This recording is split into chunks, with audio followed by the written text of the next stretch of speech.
Good morning, ladies and gentlemen. I am David Vitale, President of the Chicago Board of Education. On behalf of my fellow members, I want to welcome you to this public hearing held this Wednesday, June 25th, 2014, in the Chicago Board of Education chambers.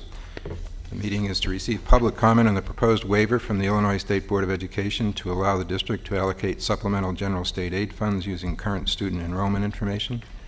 The board is scheduled to vote on this matter at its regular board meeting later today. Madam Secretary, please state for the record the notice procedure for this hearing.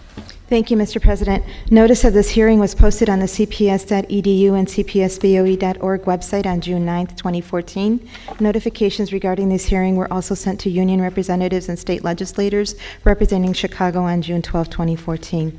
The public notice was published in the Chicago Sun-Times on June 17th, 2014. And I would also like to note, Mr. President, the board members that are present here today: Dr. Hines. Yes. Dr. Escoitia. Present. Board Member Quazzo. Here. President Vitale. Here. We have 4 members present. There is a quorum, and I would also like to acknowledge Dr. Barbara Bird Bennett, our CEO, and Mr. James Bedley, our General Counsel. Thank you. Thank you, Stella. Barbara will open today's presentation on the Supplemental General State Aid Waiver application, and then we will take public comment on this proposal and proceed with board member comments and questions. Thank you, President Vitale. I would like to introduce Ginger Ostros, Chicago Public Schools Chief Financial Officer, to provide a brief presentation on our request for SGSA waiver. Ginger? Thank you very much. I would just like to present you with a quick overview on what's included in the waiver request. 2 years ago, we made a similar request, which you approved and the State Board of Ed approved.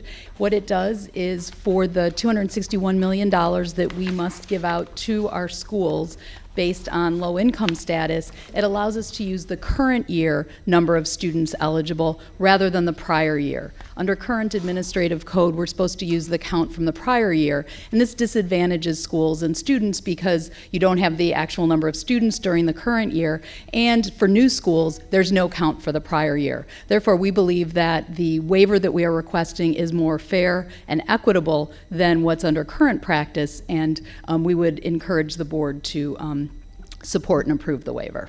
I'm happy to answer any questions. Thank you, Ginger. Barbara, thank you. Madam, that's fine, Ginger, thank you.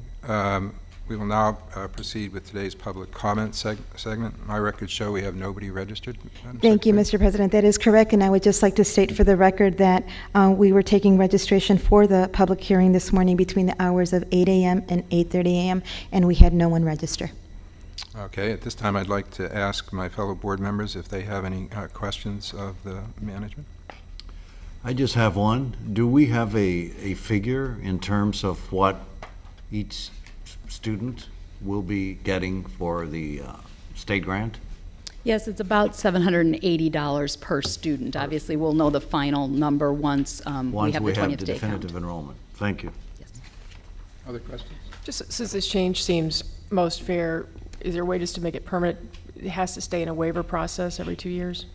We would like to and plan to work with the State Board of Ed to either change the administrative rule, or we've also looked at places in statute where we can make the change so that it is permanent and we do not have to request a waiver. Dr. Hines, any questions? No. Anything else?